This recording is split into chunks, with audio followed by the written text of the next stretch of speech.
Dumating na nga ang pinakahihintay na moment ng lahat ngayong chapter 264, sapagkat sa wakas, gumamit na si Yuji Itadori ng Domin Expansion para tapusin si Sukuna. Pero masyado pang maaga para magdiwang dahil sa kabanata ding ito, magagamit muli ng King of Curses ang kanyang reverse curse technique upang ibalik ang mga naputol niyang kamay. Hindi na ako magpapaligoy-ligoy pa, kaya sisimulan ko na ang spoilers ng chapter 264 ng Jujutsu Kaisen.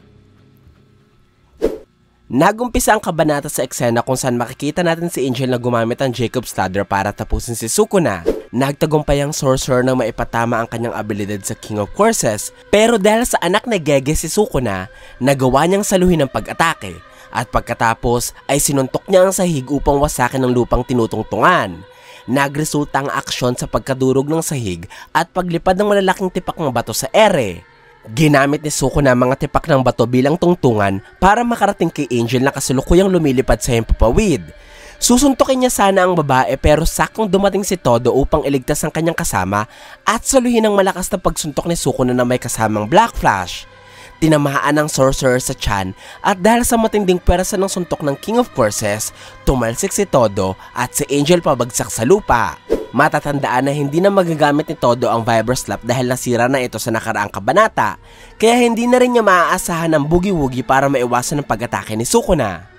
Hindi nagpatalo ang grupo ng ating mga bida sapagkat mabilis na sinundan ni Yuji si Sukuna sa pamamagitan din ng pagtapak sa mga tipak ng bato.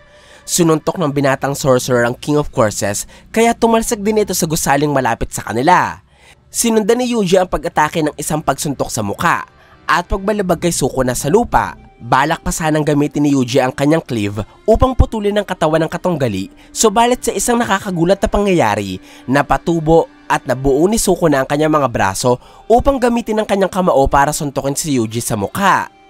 Ipinaliwanag ng kabanata na dahil sa mga Black Flash na nabitawan ni Sukuna sa laban, napanumbalik niya ang kanyang reverse curse technique para paghilumin ang kanyang mga pinsala. Sobrang nakakainis ito dahil ilang sorcerers ang nagbuhis ng buhay para lamang maputol ang kamay ni Sukuna. Bumaliktad ang sitwasyon sapagkat ang King of Curses naman ang nagbigay ng ilang suntok sa katawan ni Yuji. Bahagyang bumagsak ang binata sa lupa pero ginamit niya ang kanyang kamay upang hindi matumba, pagkatapos ay sinundan niya ito ng cleave na nagwasak sa tinutungtungan ni Sukuna.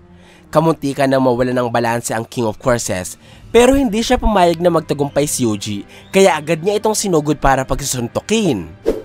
Nakakatawang isipin na ang Sukunang nakikita natin ngayon ay halos mamatay na sa nakaraang kabanata, pero ito siya ngayon, buhay na buhay at parang walang nangyari.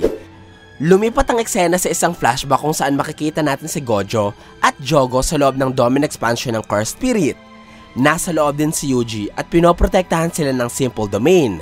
Matatandaan na sa eksenang ito, tinuruan ni Gojo si Yuji ng mga impormasyon ukol sa Domin Expansion. Hindi nakalimutan ng binatang sorcerer ang mga sinabi ng kanyang guro. Kaya ngayon ay pinagdikit niya ang kanyang mga daliri at binigkas ang mga katagang Domin Expansion. Madami nag-aantay sa eksenang ito sapagkat masasagot na rin sa wakas kung ano nga ba ang Domin Expansion ng ating bida.